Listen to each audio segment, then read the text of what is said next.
ఉమాపతి తన ప్రయత్నాల్లో తానున్నాడు. ఈసారి పేరయ్య మధ్యవర్తిత్వం లేకుండానే తన ఆఫీసులో పనిచేసే స్నేహితుడి తాలూకా బంధువులు ఎవరో ఉన్నారంటే ఆ సంబంధం కోసం వెళ్ళాడు. పెళ్లివారిది విజయవాడ. అబ్బాయి కాలేజీ లెక్చరర్గా ఉంటున్నాడు. ఒక్కడే కొడుకు, పేరు భాస్కర్రావు. మిగిలిన ఇద్దరు ఆడపిల్లలు.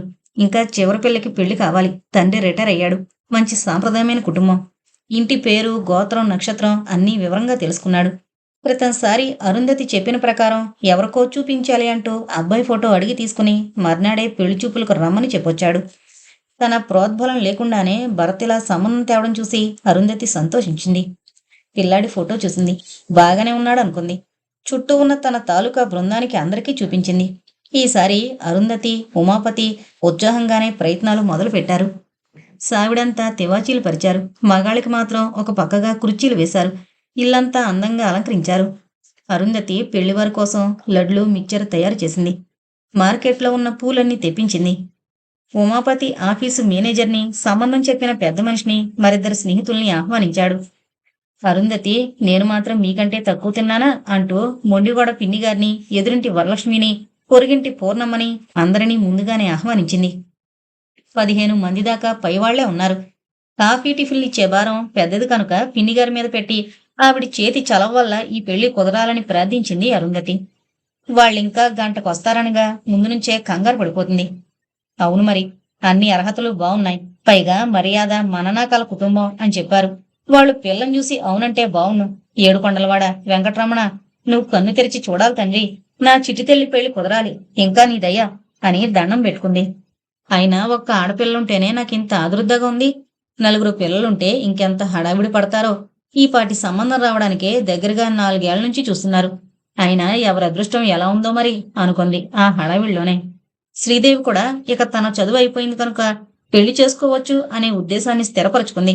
ఉదయం నుంచి రాబోయే పెళ్ళికొడుకు ఎలా ఉంటాడో, ఏమేం ప్రశ్నలు వేస్తారో, తను రచయిత్రి అంటే క్రితంసారొచ్చిన వాళ్ళలా వెళ్ళిపోతారేమో అన్న ఆలోచనలే ఈగల్లా మనసంతా ముసురుకుంటున్నాయి.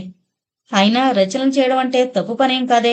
ఇంట్లో కూర్చుని కథలు రాసుకుంటోంది అనే కారణం వల్ల, స్కూలుకి తనే ప్రారంభోత్సవం చేసిన కారణం వల్ల ఒక ఆడపిల్ల పెళ్లి తప్పిపోయిందంటే నవ్వొస్తోంది శ్రీదేవికి. ఉదయం అనగా ఇంట్లోంచి బయలుదేరి ఆఫీసులో నలుగురి మగాళ్ల మధ్య పనిచేస్తూ, అవసరమైతే మాట్లాడుతూ, సాయంత్రం ఏ దీపాలు పెట్టే వేళకో ఇంటికొస్తూ, నెలకు 400 తెస్తే గౌరవం, పరపురుషుడి మొహం కూడా చూడకుండా బుద్ధిమంతురాలుగా ఇంట్లో కూర్చుని మనసుకు నచ్చిన కథలు, నవలలు రాసి డబ్బు సంపాదిస్తే అది అగౌరవం. ప్రపంచంలో ఇటువంటి విచిత్ర కుటుంబాలు అనేకం అనుకుంటూ తలచిక్కు తీసుకుంటోంది శ్రీదేవి. ఆమె ఆలోచనల్లో మునిగిపోయి జడల్లుకోవడం పూర్తి కావడం, అటు పెళ్లివారి రిక్షాలు వాకిట్లాగడం రెండూ ఒకసారి జరిగాయి. రండి రండి అంటూ పెద్దలంతా లేచి ఆహ్వానం పలికారు. మగవాళ్లంతా కుర్చీల్లో ఆసీనులయ్యారు. ఆడవాళ్లు, పిల్లలు కింద తివాసీల మీద కూర్చున్నారు. పెళ్ళికొడుకు తల్లి, తండ్రి, అక్కగారు, చెల్లెలు, పినతండ్రి, మరో దూరపు బంధువులిద్దరు. మహాలక్ష్మీదేవిలా కళకళ్లాడే పెళ్ళికొడుకు తల్లిని చూసి ముచ్చట పడింది అరుంధతి. ఎంతమంది పిల్లలో, వచ్చిన వాళ్ళు ఆవిడకేమవుతారో అన్ని వివరాలు సేకరించింది. మగాళ్లంతా రాజకీయాల్లోకి దిగారు. అరుంధతి, పిన్నిగారు వాళ్ళందరికీ కాఫీ టిఫిన్లు ఇచ్చారు. పిల్లని తీసుకురమ్మన్నారు వరుడి తండ్రి కాంతారావు గారు. ఆ మాటే అరుంధతికి హెచ్చరించాడు ఉమాపతి. అరుంధతి గబగబా కూతురి గదిలోకి వెళ్ళింది.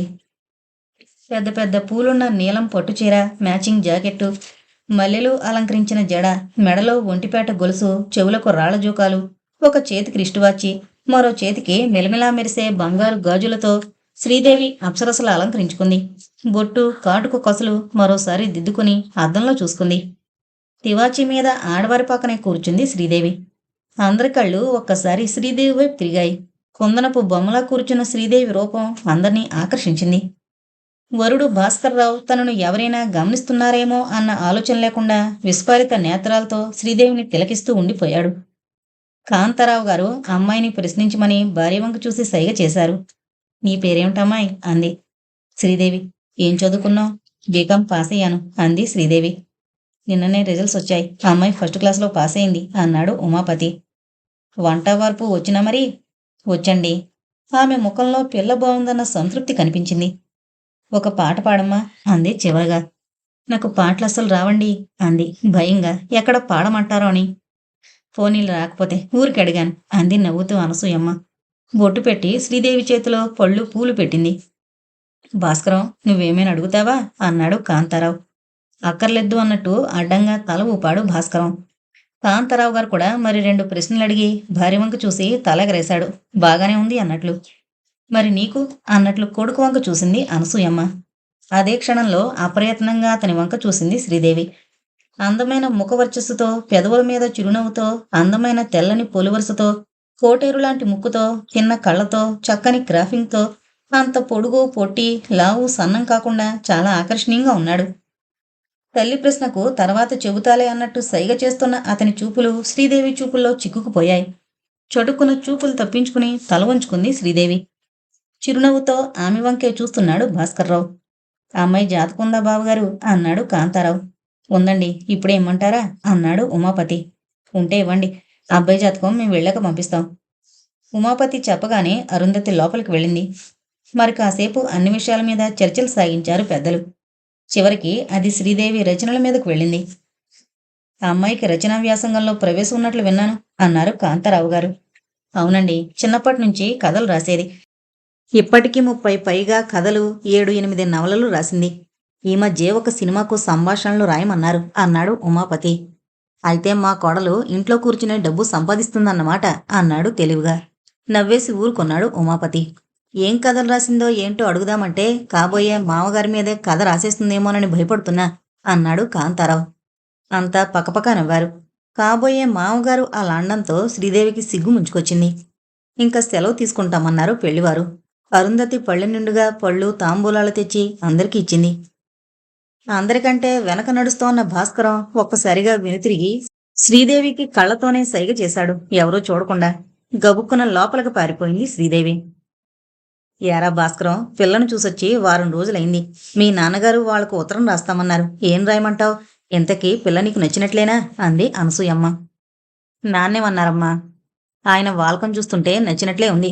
నేనడిగితే ముందు భాస్కరం ఉద్దేశం ముఖ్యమన్నారు. మరి నీ మాటో అన్నాడు తల్లిని. నా మాట ముందే చెప్పేశాను. పిల్ల బంగారు బొమ్మలా ఉంది. ఒక్కతే ఆడపిల్ల. ఇల్లు వాకిలి ఉంది. 2-3 ఎకరాల పొలం ఉంది. కట్నం కానుక కాస్త ఘనంగానే ఇస్తామంటున్నారు. నాన్నగారా రిటైర్ అయిపోయారు. ఆయనకొచ్చే పెన్షన్ 150 మీద, నీకొచ్చే 500 జీతం మీదేగా అంతా ఆధారపడుతున్నావు. సర్వీసులో ఉండగానే ఇల్లు కొందామంటే వినలేదాయన. ఆ పిల్ల కథలు ఇంకా ఏదో రాసి కాస్తో కూస్తో సంపాదిస్తోంది గనుక వేడినీళ్లకు చన్నీళ్లు తోడు. ఉద్యోగాలు చేసే పిల్లలు కోడలుగా వస్తే చెప్పిన మాట వింటారా? చేతిలో పని అందుకుంటారా? అన్నపూర్ణమ్మ గారి కోడలు చూడు, మెట్రిక్ చదివి చేసే 70 రూపాయల ఉద్యోగానికి ఏం మిడిసిపడుతుందని తిన్న కంచం కూడా అత్తగారే తీయాలట. కనిపించినప్పుడల్లా చెప్పి ఒకటే బాధపడుతోంది పాపం. నాకొచ్చే కోడలు మాత్రం అలాంటిది కాకుండా ఉంటే చాలు. పిల్లని చూస్తుంటే పొగరమూత పిల్లలు అనిపించడంలే. అప్పుడే ఏం తెలుస్తుందమ్మా? రేపు మన ఇంటికొచ్చి 4 నెలలు ఉంటేనే కానీ తెలీదు. వాళ్ళకి ఒకగానొక పిల్ల. రేపొచ్చాక నీకు చాకరీ చేస్తుందంటే నాకు నమ్మకం లేదమ్మా అంది పెద్ద కూతురు వసంత. ఏంటి మీటింగ్ పెట్టారు అన్నారు అప్పుడే బయట నుంచి వచ్చిన కాంతారావు. ముందు మీరు స్నానం చేసిరండి చెబుతాను అంది అనసూయమ్మ. కాంతారావు 5 నిమిషాల్లో స్నానం చేసి వచ్చారు. ఇప్పుడు చెప్పండి ఇంకా. సంబంధం గురించి వాడి ఉద్దేశం అడుగుతున్నాను. ఏరా భాస్కరం, నీ మాట ఏంటి అడిగారాయన. ముందు పెద్దవారు మీరు చెప్పండి నాన్న అన్నాడు భాస్కరం. సరిపోయింది, మళ్ళీ రెడ్డొచ్చి మొదలాడు అన్నట్టు అంది వసంత. అక్కయ్యకి ఈ అమ్మాయి నచ్చినట్లు లేదు అన్నాడు భాస్కరం. సరే, మీరని వంతులెందుకు? నా అభిప్రాయం చెప్పేస్తున్నాను. పిల్ల బాగుంది, బుద్ధిమంతురాలు, నాకు నచ్చినట్లే. అందుకే జాతకాలు తెచ్చి చూపించాను. మన వాడి జాతకం వాళ్ళకు పంపాను. పిల్ల నచ్చిందని వాళ్ళకొక మాట రాసి పడేస్తే తృప్తిగా ఉంటుంది. నాకు అంతేనండి అంది అనసూయమ్మ. మరి నీకు వసంత అని పెద్ద కూతుర్ని అడిగారు. నాదేముంది, మీకు అందరికి నచ్చితే నాకు నచ్చలేదంటే మాత్రం మానేస్తారా అంది పెడుసుగా. వసంతకి మొదటి నుంచి పెడుసుగా మాట్లాడడం అలవాటు. పెళ్ళైన 3 సంవత్సరాల్లో ఆమె పురుటికొచ్చింది. వసంత భర్త, అత్తగారు కొంచెం నోరున్నవాళ్లు. ఆమెను పుట్టింటికి మాత్రం పంపడానికి ఇష్టపడేవాళ్లు కాదు. రేణుక, నువ్వు చిన్న కూతుర్ని అడిగారు. వదిన చాలా బాగుంది నాన్న అంది రేణుక. ఇక నీ ఉద్దేశం చెప్పరా కొడుకుని అడిగారాయన. మీ అందరికి ఇష్టమైతే నాకు ఇష్టమే అన్నాడు సిగ్గుపడుతూ. ఓర్ని, నీకు నచ్చేనా? మమ్మల్ని అందరినీ అడిగావు. సరే, ఆ విషయమే రాసి పడేస్తాను. మరి నేను చెప్పే మాటలు కూడా వినండి. ఏంటి మీరు చెప్పేది అంది అనసూయమ్మ. అబ్బాయికి అమ్మాయికి జాతకాలు కుదిరాయట. ఇప్పుడు నేను ఆ విషయమే కనుక్కుని ఆయన దగ్గర నుంచి వస్తున్నాను. ఆ సంగతి కూడా రాసేస్తాను. అమ్మయ్యా, ఎంతకాలం ఒకటి నచ్చితే ఒకటి నచ్చక వీడికి పెళ్ళి ఎప్పుడవుతుందా అని బెంగ పెట్టుకున్నాం. ఈనాళ్ళకి అన్ని విధాలా నచ్చిన సంబంధం కుదిరింది. రేపే వినాయకుడికి ఉండ్రాళ్ళు పోస్తాను అంది అనసూయమ్మ. వారం రోజులు గడిచాక అనుకున్నట్లుగానే అజంతా మూవీస్ ప్రొడ్యూసర్ వచ్చాడు. మరొక తెలుగు ఫ్రెండ్ని వెంటబెట్టుకుని. ఆయన డైలాగ్స్ చదివి చాలా మెచ్చుకున్నాడు. మిగిలిన పాత్రలకు కూడా సంభాషణలు రాయమని చెప్పి ఊహించిన దానికంటే ఎక్కువ ప్రతిఫలమే ముట్టజెప్పాడు. మిగిలింది పూర్తి చేశాక ఇస్తానన్నాడు. తాము అనుకున్న దానికంటే అధికంగా ఇచ్చినందుకు ఉమాపతి దంపతులు ఆశ్చర్యపోయారు. తమ బిడ్డ ఎంత తెలివైంది అనుకున్నారు. మళ్ళీ 10 రోజుల్లో మిగిలిన డైలాగ్స్ కూడా రాసిచ్చేసింది శ్రీదేవి. కాంతారావు దగ్గర నుంచి ముహూర్తాలు పెట్టుకోవడానికి రమ్మని ఉత్తరం వచ్చింది. ఆ మాట తెలిసేదాకా అందరికీ ఆదుర్దాగానే ఉంది. ఉమాపతి దంపతులు అది చదువుకుని ఆనందంలో మునిగిపోయారు. ఈనాటికి కూతురికి పెళ్లి కుదిరింది అని ఇంటింటికి వెళ్లి చెప్పింది అరుంధతి. శ్రీదేవి మనసంతా సంతోషంతో తేలిపోయింది. నచ్చినవాడు నాదుడు కాబోతున్నందుకు. ఉమాపతి 4 పెద్ద మనుషుల్ని తీసుకువెళ్లి కట్నం కానుకలన్నీ మాట్లాడుకొచ్చాడు. 10,000 కట్నం, ఆ పైన అత్తగారికి ఆడపడుచులకి 116 అప్పగింత బట్టలు. పెళ్లివారు పిల్లకు 3 పట్టుచీరలు, 2 పేట్ల గొలుసు, 1 జత గాజులు పెడతామన్నారు. అరుంధతి శ్రీదేవికి 2 జతల గాజులు, తెల్లరాళ్ల నెక్లెస్ చేయించింది. పెళ్ళయ్యాక నల్లపూసలు చేయించి పెడతానంది. శ్రీదేవి ఇంతకాలం రచనలు చేస్తున్న వాటి మీదొచ్చే డబ్బులో ఉమాపతి కొంచెం కూడా ముట్టుకోలేదు. అంతా ఆ పిల్ల పేరున బ్యాంకులో వేశాడు. శ్రీదేవి తన డబ్బుతో కొత్త మోడల్ దుద్దులు, 2 పేట్ల ముత్యాలు కొనుక్కుంది. జ్యేష్ఠమాసంలో ముహూర్తం నిర్ణయించారు. వసంతకి 8వ మాసం కనుక అప్పటికి పురుడు వెళ్ళిపోతుందని అనుకున్నారు. జ్యేష్ఠమాసం అంటే ఇంకెంత 2 నెలలు. అప్పుడే చైత్రమాసం వచ్చేసినట్లే. ఉగాది నవలల పోటీలో శ్రీదేవి నవలకు 3,500 ప్రథమ బహుమతి వచ్చింది. కాంతారావు కోడల్ని అభినందిస్తూ ఉత్తరం రాశాడు. భాస్కరం ఎన్నో విధాల ఆలోచించి శ్రీదేవికి అభినందనలు తెలుపుతూ ఉగాది పండక్కి గ్రీటింగ్ పంపాడు. అది చూడగానే ముందు ఎవరు పంపింది తెలియలేదు శ్రీదేవికి. చివరికి ఒక మూలగా చిన్న చిన్న పూసల్లాంటి అక్షరాలతో ఉన్న భాస్కరం పేరు చూసి సిగ్గుపడింది. అరుంధతికి మాత్రం చూపించింది. ఆమె అసలే నోట్లో నువ్వుగింజ దాచుకోలేని మనిషి. ఈ విషయం ఉమాపతితో చెప్పి రహస్యంగా గ్రీటింగ్ కూడా చూపించింది.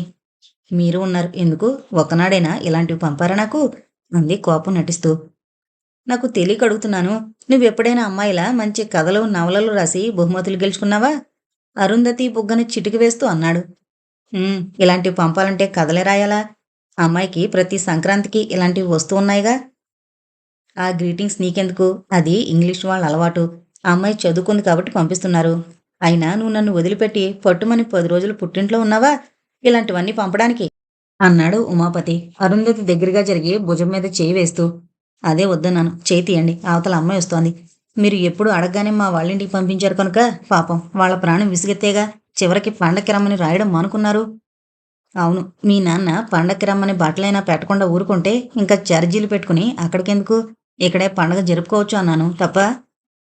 మీ మగాళ్ళు ఎంత సంపాదించుకుంటున్నా ఇంకా మామగారు పెట్టలేదని గోలే. మన పెళ్ళైన 10 ఏళ్ల దాకా ప్రతి పండక్కి పిలిచి పెట్టారుగా. తర్వాత మా చెల్లెళ్ళ పెళ్ళిళ్ళైతే వాళ్ళని పిలవాలా వద్దా? అందర్నీ ఒకేసారి పిలిచి పెట్టాలంటే మాటలా మరి? మా నాన్న మీ అంత లక్షాధికారి కాడు. అంత లక్షాధికారి కానప్పుడు నాలాంటి గొప్పవాణ్ణి అల్లుడుగా చేసుకోవడం మీ నాన్న తప్పు. నిన్ను ఏ పొలం చేసుకునే రైతుకో ఇచ్చి చేసుంటే. అదిగో ఆ మాటే వద్దన్నాను. పెళ్ళయి ఇన్నాళ్లైనా మీరు నన్ను ఇట్లా దిప్పుతూనే ఉంటారు. ఇంకా మీ అలకలు కట్టిపెట్టి రాబోయే అల్లుడుగారి గొంతెమ్మ కొరకలు తీర్చడం అలవాటు చేసుకోండి. లేకపోతే నాలాగా నా కూతురు అతని చేత ఎత్తుపొడుపు మాటలు పడకుండా. అయినా అంత అలాగే ఉంటారా పెళ్ళామంటే ప్రేమ లేకుండా అంది అరుంధతి. ఆమె మాటలకు గట్టిగా నవ్వాడు ఉమాపతి. అతని నవ్వు చూసి మరింత ఉడుక్కుని లోపలికి వెళ్ళిపోయింది అరుంధతి.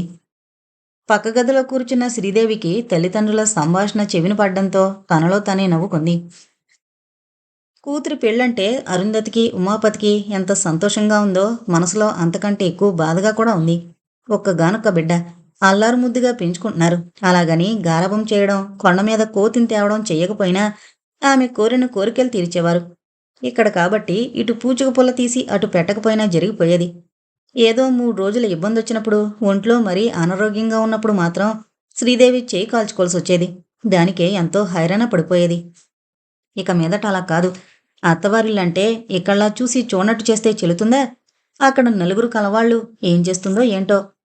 ఎవరిదాకా వస్తే కాని వాళ్లకు తెలిసిరాదు. అమ్మ తను కాపురానికొస్తుంటే 3 రోజుల ముందు నుంచి కళ్ళనీళ్లు పెట్టుకోవడం మొదలుపెట్టేది. అది చూస్తే తనకెంతో నవ్వొచ్చేది. తల్లిని వదిలి వెళ్లాల్సొచ్చిందే అన్న బాధ మనసులో ఉన్నా కూడా శుద్ధ పల్లెటూరు కావడం వల్ల ఎప్పుడు ఊర్నుంచి వెళ్ళిపోదామనిపించేది. ఓ సినిమానా షికారా? ఏముంది పల్లెటూళ్ళో? పొలాలు, గొడ్డు, గోద, చెరువులు తప్ప. కానీ ఆ బాధేంటో ఇన్నాళ్టికి ఇప్పుడు తనకు తెలిసొస్తోంది. మరీ ఒక్క పిల్ల కావడంతో కళ్ళెదుటుంది. నలుగురు పిల్లలైతే ఒకళ్ళు వెళ్ళినా మరొకరుంటారు కనుక కొద్ది రోజులు బాధపడ్డా అంతగా అనిపించదు. పుట్టినప్పటినుండి ఇంతవరకు దాన్ని ఒక్క క్షణం కూడా ఎక్కడికి పంపించలేదు. ఎప్పుడైనా అమ్మ సెలవులకు పంపమని గోల చేసినా, నాకేం ఇక్కడ తోచడం లేదు. దానికేం తోస్తుందమ్మా? పైగా పట్నాల్లోలాగా బయటకు వెళ్లేందుకు వీల్లేదు. మనింట్లోనా దాని ఈడు పిల్లలు ఎవరూ లేరు. ఇంక కాలక్షేపం ఎలా అవుతుంది అనేది. చివరకొకసారి అమ్మ బలవంతం మీద 2 రోజులు అట్టే పెడితే తను బెంగ పెట్టుకుని అన్నం తినక నిద్రపోక మర్నాడే ఆయన్ని పంపించింది. వెంటబెట్టుకుని వెంటనే తీసుకురమ్మని. పాపం 2 రోజులకే అది చిక్కిపోయింది. అలాంటి పిల్లను ఇప్పుడు విడిచిపెట్టాలంటే మరీ బాధగా ఉంది. ఆ మాటే ఆయనతో అంటే దగ్గరే కదా! ఎన్నిసార్లు కావాలంటే అన్నిసార్లు వెళ్లి చూడొచ్చు అంటారు కానీ, అత్తింట కాపురం చేసుకున్న ఆడపిల్లని ఎన్నాళ్ళుండి చూస్తే కరువు తీరుతుంది? అయినా ఆడపిల్లకి పెళ్లి చేయడం పుట్టింట్లో ఉంచుకోవడానికి కాదుగా. కానీ మొదట్లో కాస్త బాధనిపించినా క్రమంగా రాను రాను అలవాటైపోతుంది. అక్కడ దానికి, ఇక్కడ తనకి. కాపురానికి వెళ్ళేటప్పుడు దాంతో చెప్పాలి. పనున్నప్పుడు కాగితాలు ముందేసుకుని కూర్చోకు. ఇంట్లో పనంతా పూర్తి చేసి తీరిగ్గా ఉన్న సమయంలో రాసుకోమని. ఎక్కడంటే రాసుకుంటూ కూర్చుని కంచంలో అన్నం పెట్టి 10 సార్లు పిలిస్తేనే కాని రాదు. అక్కడ ఇవన్నీ ఎలా కుదురుతాయి? అనుకుంటూ కళ్ళనీళ్లు పెట్టుకోసాగింది అరుంధతి. ముహూర్తాలు దగ్గరగా రావడంతో విఘ్నేశ్వరుడికి బియ్యం కట్టి పనులు ప్రారంభించింది అరుంధతి. పెళ్లికి ముందుగా తల్లిని రమ్మని ఉత్తరం రాయించింది. అమ్మకొంట్లో బావుండలేదు. వీలైతే ఒక్క రోజైనా సరే నువ్వే వచ్చి చూసి వెళ్ళు అని అన్నగారు రాయడంతో చెల్లెళ్ళని రమ్మని రాసింది. కానీ కోపరాలు చేసుకుంటున్న వాళ్ళు మొగుళ్ళని పిల్లల్ని వదిలి రావడం అంటే మాటలా? చివరికి ఇది కాదని వంట మనిషిని 2 నెలల దాకా ఇంట్లోనే ఉండి పనుల్లో సాయం చేయడానికి కుదుర్చుకుంది. అప్పడాలు, వడియాలు పెట్టడం, పప్పులు, బియ్యాలు బాగు చేయించడం వగైరా పెళ్లి పనులన్నీ దాదాపు పూర్తయినట్లే. సొంతిల్లైన నలుగురు బంధువులకు పెళ్లివారికి ఇరుగ్గా ఉంటుందని, సౌకర్యాలు అంతగా జరగవని ఆలోచించి ఇంటికి దగ్గరలో ఉన్న కళ్యాణ మండపం ముందే మాట్లాడాడు ఉమాపతి. కాంతారావు దగ్గర నుంచి వసంతకి ఈరోజే పురుడొచ్చిందని, మగపిల్లవాడు కలిగాడని కబురుతో పాటు ఆ కబురు పంపిన వ్యక్తి చేత 7-8 పట్టుచీరలు పంపారు. పెళ్లి కూతురికి ఏ రంగులిష్టమో సెలెక్ట్ చేసుకోమని. ముదురు ఆకుపచ్చకు ఎర్రని బోర్డర్ చీర, చెక్స్ నిండుగా ఉన్న వైలెట్ చీర, స్లేట్ కలర్ బుటాతో ఉన్న పట్టు చీర, మొత్తం 3 చీరలు ఎంచుకున్నారు. అరుంధతికి మిగిలిన చీరల్లో మిరపండు రంగు పట్టుచీర బాగుండడంతో ఆ చీర తనకు తీసుకుని దానికి మాత్రం డబ్బిచ్చింది. పెళ్లి రోజు దగ్గరకు రావడంతో ఇల్లు బాగు చేయించి సున్నం వేయించారు. పసుపు కుంకాలు కొట్టారు. దొడ్లో వాకిట్లో కూడా షామియానాలు వేయిస్తానన్నాడు ఉమాపతి. వీల్లేదు, షామియానాలైతే సాయంత్రానికల్లా ఇప్పుకుపోతారు. అందుకని పందిరి వేయించండి. మామిడి మండల చుట్టూ కట్టేస్తే 4 రోజుల దాకా కళకళలాడుతూ ఉంటుంది అని పట్టుబట్టడంతో ఇంక వేయించక తప్పలేదు ఉమాపతికి. శ్రీదేవికి కావలసిన బట్టలు, పెళ్లివారికి బంధువులకు పెట్టాల్సినవి మొత్తం 4,000 రూపాయల బట్టలు కొన్నాడు ఉమాపతి. ఇంట్లో జరగబోయే మొదటి పెళ్లి, చివరి పెళ్లి ఇదే. బంధువులకు ఇప్పుడైనా బట్టలు పెట్టకపోతే ఎలా? అరుంధతి అప్పాచెల్లెళ్ళు, తల్లి, అన్నగారు, వదినగారు వగైరా బంధువులంతా దిగారు. ఉమాపతి తరపున తమ్ముడు, 2 అక్కలు ఉన్నారు. దూరపు చుట్టాలు ఒకళ్ళిద్దరొచ్చారు. పెళ్లి 2 రోజులుందనగా శ్రీదేవిని పెళ్లికూతుర్ని చేశారు. తలంటి పోసుకుని తల్లి పెట్టిన కంచిపట్టు చీర కట్టుకుని తల్లిదండ్రులకు, పెద్దలకు నమస్కరించింది శ్రీదేవి. సాయంత్రం అందర్నీ పిలిచి పేరంటం చేశారు. ముహూర్తం రేపట్లోకి రావడంతో పిండి వంటలు తయారు చేయించే హడావిడిలో ఉంది అరుంధతి. పెళ్లికొచ్చిన బంధువులంతా కట్నమెంత, కట్నమెంత అని ప్రశ్నిస్తుంటే ఒక్కోసారి నవ్వొచ్చేది. అందరి ఆడపిల్లల్లా ఉన్న తను ఒక రచయిత్రి. తను రాసిన కథల్లో, వ్యాసాల్లో కట్నాలు తీసుకోవడం మంచి లక్షణం కాదని, నేరమని, ప్రతి యువతి కట్నం లేకుండా వివాహం చేసుకుంటానని వాగ్దానం చేయాలని ఇలా ఏవేవో రాసింది. తను ఒక రచయిత్రి అయ్యుండి నలుగురికి నీతులు చెప్పి తను కట్నమిచ్చి పెళ్లి చేసుకోవడం అంటే ఏంటోగా ఉంది. ఆచరణలో అభ్యుదయం ఉండదు. కేవలం సంఘానికి తను అందించిన రచనల ద్వారా సంఘంలోని వ్యక్తులకు మాత్రమే ఈ నియమాలు అవసరం. రచనల్లో చూపించే అభ్యుదయం జీవితంలో ఉండదేమో. అందుకే ఎదుటి మనిషికి చెప్పేందుకే నీతులుంటాయి అంటారు. ముహూర్తం దగ్గరికి వచ్చేసింది. శ్రీదేవి గౌరీ పూజ చేస్తోంది. కళ్యాణ మండపం అంతా జనంతో కిక్కిరిసిపోయింది. పూల మందిరంలో కూర్చున్న వధూవరుల మధ్య అడ్డం పెట్టిన తెర తొలగించబడింది. సరిగ్గా ముహూర్తం టైంకి పిల్లల అరుపులు, తల్లుల ముచ్చట్లు, పురోహితుడి మంత్రాల మధ్య వరుడు భాస్కర్రావు వధువు శ్రీదేవి మేళ్ళలో తాళి కట్టేశాడు. పందిట్లో కూర్చున్న వాళ్లంతా హుషారిస్తుంటే తలంబ్రాలతో పోటీ పడ్డారు. ఎన్నాళ్లుగానో కలలు కంటున్న శ్రీదేవి పెళ్లి ఇట్టే జరిగిపోయింది. భోజనాలు ముగిశాక బంధువులంతా భుక్తాయాసాలతో సెలవు తీసుకున్నారు.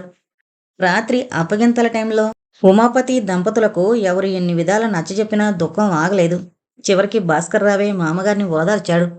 అరుంధతికి, శ్రీదేవికి మాత్రం అంత తొందరగా ఊరట కలగలేదు. మగ పెళ్లివారికి ఆడపిల్ల తల్లిదండ్రులతో వాళ్ల బాధతో సంబంధమేముంది? మూడు ముళ్ళు పడగానే ప్రతి కన్నెపిల్ల స్త్రీత్వం పొందుతుంది. కన్నవారికి పిల్ల మీదున్న హక్కులు, అధికారాలు కట్టుకున్న భర్తకు సంప్రాప్తమవుతాయి. ఆ రాత్రి పెళ్లివారందరితో పాటు కొత్త పెళ్లికూతుని కూడా తీసుకుని బస్సు పురివిప్పిన నెమల్లా పరుగు తీసింది. ఆ రోజు ఉదయం కాంతారావు గారింట్లో సత్యనారాయణ వ్రతం. తలంటు పోసుకుని చిక్కు తీసుకుంటున్న శ్రీదేవి ఇల్లంతా కలి చూస్తోంది. ఎంత చూసినా 4 గదుల అద్దిల్లే. ఆమెకు తోడుగా పినతల్లి, మేనమామ భార్య వచ్చారు. పెళ్లికి రాని బంధువులు కొందరు వ్రతానికొచ్చి శ్రీదేవి రచయిత్రి అని తెలుసుకుని గుసగుసలాడుకుంటున్నారు.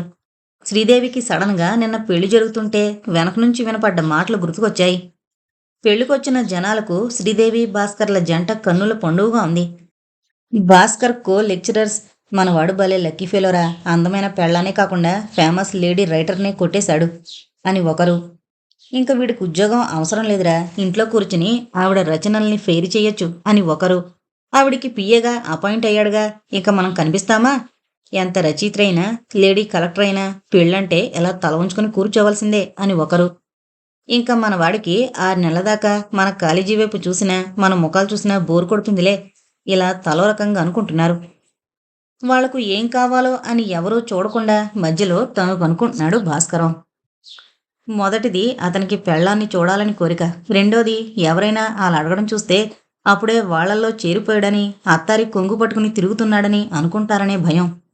మధ్యాహ్నం 2 అయ్యేసరికి వ్రతం భోజనాలు అయిపోయాయి. భాస్కరం ఇలా మాటిమాటికి రావడం చూసి మేనమామ పెళ్ళం, అబ్బాయి నీకోసమే కాబోలు ఎదురు చూస్తున్నాడు, వెళ్ళి మాట్లాడతావా అంటూ పరిహాసం చేసింది. చి పోత్తయ్య అంటూ సిగ్గుపడిపోయింది శ్రీదేవి. ఆ సాయంత్రం సినిమా ప్రోగ్రాం పెట్టాడు భాస్కరం. తను శ్రీదేవి వెళతానంటే అమ్మ బహుశా ఒప్పుకోకపోవచ్చు. ఆవిడికి సెంటిమెంట్స్ ఎక్కువ.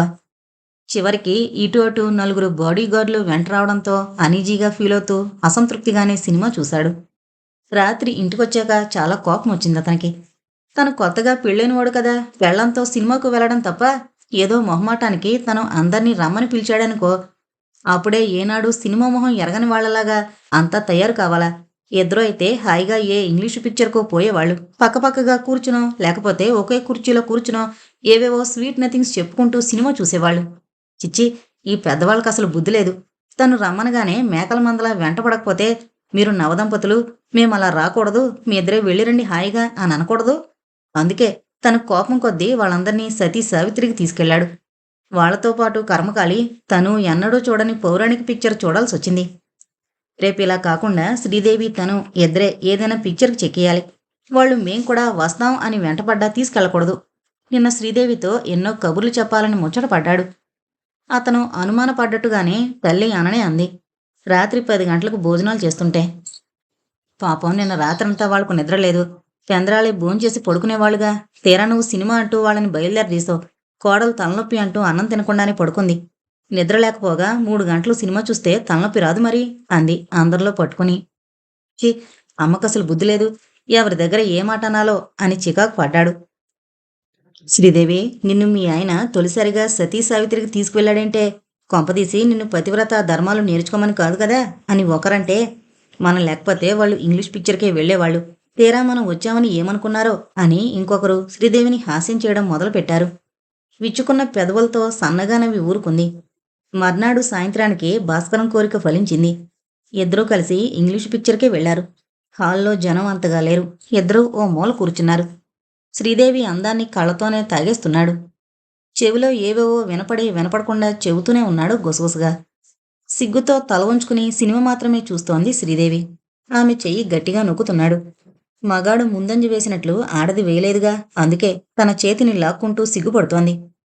నిన్నటిదాకా నేనెవరో అతనెవరో, ఈవాళ అతనికి భార్యని.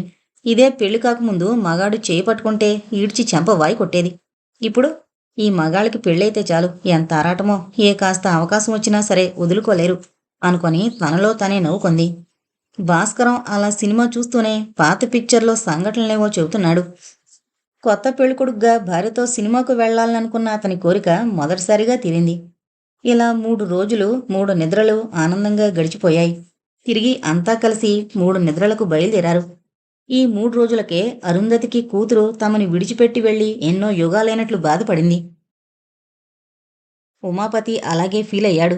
రాగానే కూతుర్ని కౌగిలించుకుని గట్టిగా ఏడ్చేసింది. ఎంత చిక్కిపోయేవే నా తల్లి అంటూ.